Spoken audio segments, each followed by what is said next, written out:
Bonjour à tous, et voilà, on se retrouve pour de nouvelles vidéos, une nouvelle journée d'école à la maison. Et du coup, on a de nouveau des rituels comme d'habitude, voilà. Et du coup, on va commencer par lire la date et on va s'entraîner encore sur les nombres en allemand, mais cette fois-ci, c'est la dernière, je pense que c'est vraiment la dernière fois qu'on va le faire, mais on va s'entraîner cette fois-ci sur les dizaines. C'est-à-dire 10, 20, 30, etc., etc. Bref. Also, heute haben wir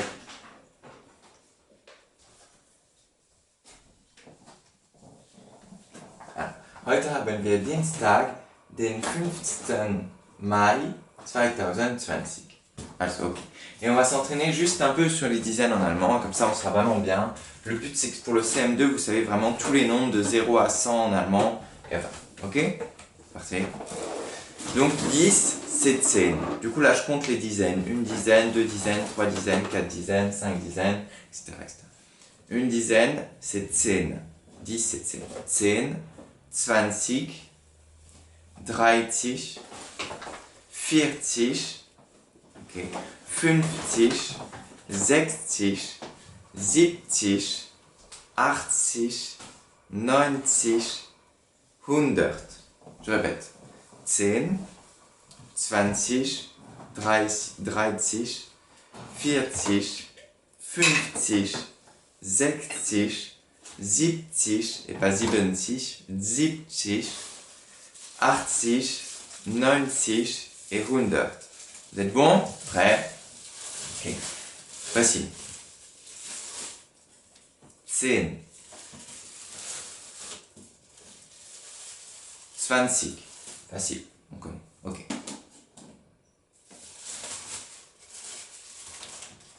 50. Ok. 70. Ensuite.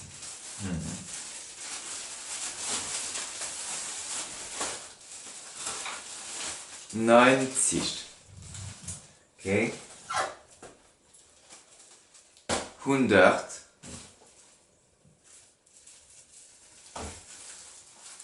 40. Je sais plus si on l'a déjà fait, et le dernier du coup. 80. Ok, vous êtes bon. C'est parti. On peut aller à... Téléphone m'a écouté. C'est qu'un téléphone. Alors, du coup, je vais vous présenter les rituels qui, je pense, sont sympas. J'espère que ça va vous plaire. Alors, le premier rituel, il est étrange, il s'appelle derrière la porte. Okay. Du coup, je vous ai commencé le début. Tu te balades au milieu de la forêt. Du coup, voilà, ça peut être, je sais pas moi, un soir, vous décidez de vous promener, bon, après le confinement, bien sûr, dans la forêt.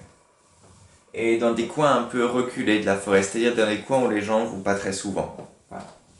Et entre deux arbres, il y a une porte en bois. Une porte. Juste une porte, sans rien derrière, une porte. Que fais-tu? Et là, du coup, vous allez me raconter ce que vous faites, en 10 lignes maximum. Et vous pouvez commencer par je décide de... Voilà, je vous mettrai aussi sur internet les story cubes pour que vous puissiez avoir des idées, ceux qui n'ont pas trop d'idées, voilà. Ok. Juste, conseil, utilise des connecteurs logiques. Des connecteurs logiques, j'avais commencé à faire une affiche un peu dans la classe quand on expliquait ce qu'on avait fait le week-end, etc. Du coup, c'est ensuite, par exemple, en puis, enfin, soudain, il y en a plein d'autres, hein. Tout d'abord.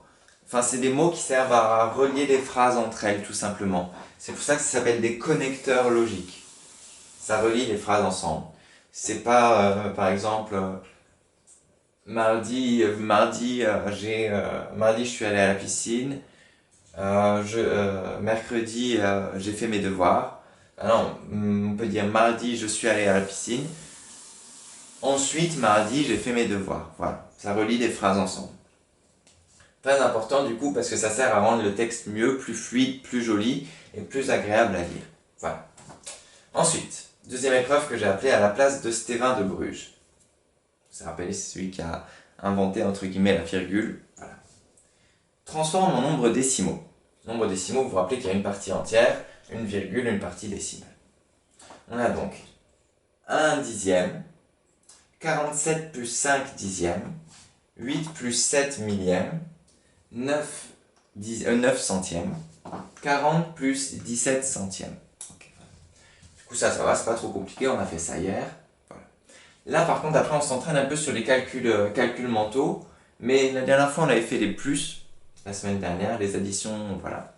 Cette fois-ci on s'entraîne un peu sur les soustractions. Du coup 10 moins 3, 12 moins 7, 11 moins 4, 16 moins 8, tout ça c'est des choses qui sont importantes, je vous rappelle, parce que ça vous permet d'avoir tous ces petites briques là en tête.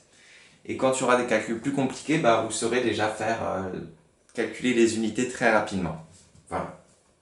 C'est le but, c'est de développer tout votre cerveau, tous les mécanismes qu'il y a dans votre tête. Voilà. Et la dernière épreuve, qui s'appelle le bon historien, qui est un peu plus compliqué peut-être que les autres. D'ailleurs, j'ai oublié. Non, c'est bon, j'ai mis tous les... Dis-moi tout ce que tu sais sur le commerce triangulaire. Voilà. Tout ce que vous savez sur le commerce triangulaire, ce que c'était, voilà. Bref. Voilà, je vous laisse faire ces petites épreuves.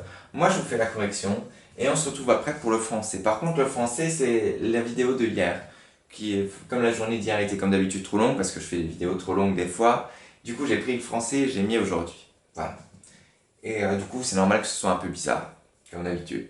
Mais pas de soucis, c'est une vidéo très intéressante et vous apprendrez en français à travailler sur le il et sur le tu.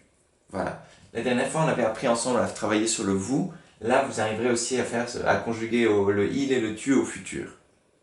Voilà. Pardon, j'ai oublié de dire au futur. Du coup, au futur. Et du coup, je dis l'histoire là. Ce sera une histoire à faire au futur. Qui sera très intéressante. Ce sera, je crois, sur... ça vous spoil un peu peut-être, mais ce sera que deviendra l'école Schwiguet dans 50 ans. Voilà. Voilà, du coup c'est pour ça que c'est très important de bien travailler sur la leçon après de français. Mais bon bref, je vous laisse faire ça, je fais un zoom pour les enfants qui n'ont pas Classroom, et on se retrouve après pour le français et pour le chant. A tout de suite, et bon travail à tous. Petit zoom.